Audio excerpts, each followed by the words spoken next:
Bismillahirrahmanirrahim. Assalamualaikum warahmatullahi wabarakatuh. Pada kesempatan yang berbahagia ini, insyaallah kita akan sedikit membahas faedah dari kitab Qawaidul Arba'. Syekh mengatakan, Syekh Shalih Ibn Fauzan Ibn Abdillah Al-Fauzan di dalam syarah Qawaidul Arba'nya, fa idza arafta anna Allah khalaqaka li ibadah. Ketika engkau mengetahui bahwasanya Allah Subhanahu wa taala menciptakan kita dengan tujuan untuk beribadah kepadanya, maka Allah Subhanahu wa taala menegaskan, wa ma khalaqtul jinna wal insa illa liya'budun. Tidaklah Allah menciptakan jin dan manusia kecuali untuk beribadah kepadanya.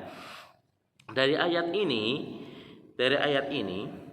kita mengetahui bahwasanya kita ini manusia masuk di dalamnya perintah untuk mentauhidkan Allah. Liya'budun artinya yuwahiduni, yaitu mentauhidkan Allah, beribadah kepadanya, tidak mensyirikatkan Allah Subhanahu wa taala. Allah menciptakan kita bukan untuk kesia-siaan. Khalaqaka li ta'kul wa tashrab faqat. Allah menciptakan kita tidak hanya untuk makan dan minum saja, akan tetapi Allah menciptakan kita dengan tujuan yang mulia. Ta'ishu fi hadhihi dunya wa tastari wa tamzah. Ketika seseorang hanya sekedar makan dan minum, kemudian dia bersenang-senang, beristirahat di dunia ini, healing kemana-mana, lam yakhluqa li hadza. Allah tidak menciptakan kita untuk ini. Khalaqakallahu li ibadah. Allah menciptakan kita ini untuk beribadah kepadanya. Wa innama sakhkhara laka hadhil mawjudat min ajli tasta'in biha ala ibadatihi.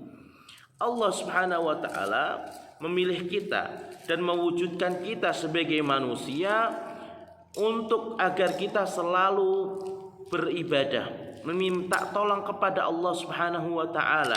Li'annaka la tastati' an ta'isa illa bihadhil asya'. Sesungguhnya engkau tidak akan mampu untuk hidup kecuali dengan perkara ini, yaitu dengan kita mewujudkan peribadatan kepada Allah Subhanahu wa taala. Sehingga dari situlah kehidupan kita yang akan terbedakan dengan binatang. Wala tatawassal ila ibadatillah ila bihadhil asya'. Dan tidaklah kita dapat sampai kepada ibadah kepada Allah kecuali dengan mentauhidkannya. Sakharaha Allahu laka li ajli an ta'buduh. Allah memilih kita.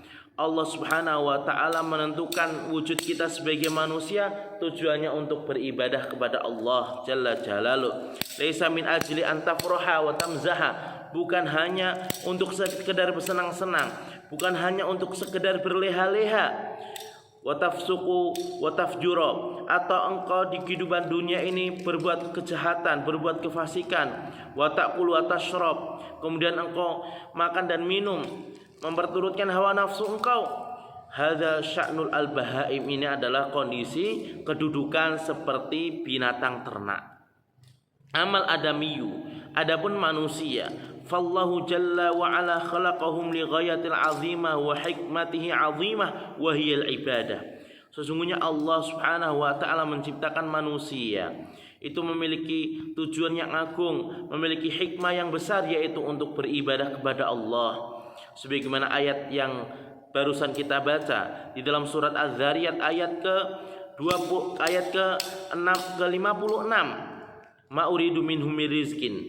Di ayat ke-57-nya, ma'uridu minhum rizkin. Allah tidak menginginkan rizki dari makhluknya. Allahu ma khalaqaka litakhtasibalah. Allah menciptakan kita tidak hanya untuk sekedar bekerja, mencari nafkah. Antahtarifa wa tajtama'u lahu mal. Engkau bekerja keras, berusaha untuk mencari harta. Kama yaf'alu banu Adam ba'dhum li ba'dhin. Sebagaimana yang dilakukan oleh manusia, mereka bekerja, mereka menjadi karyawan untuk mencari penghidupan. La wa Allahu ghaniyun an hadza, tidak. Allah ini zat yang maha kaya dari ini.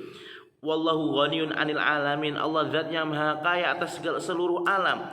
Walihadza, oleh karena itu Allah mengatakan ma'uridu minhum rizkin. Allah tidak menginginkan rezeki dari makhluknya. wa ma uridu ayut'imun, dan Allah tidak menginginkan agar mereka memberikan makan. Allah Jalla wa ala yut'im wa la yut'am. Allah ini yang memberikan makan dan tidak diberikan makan, dan Allah sekali lagi tidak butuh. Ghaniyun 'anit ta'am, Allah tidak butuh dari makanan. Wa ghaniyun jalla wa ala bi dzatihi, Allah jalla jalaluhu tidak membutuhkan makan dari para makhluknya. Bahkan Allah ini secara zatnya zat yang maha kaya.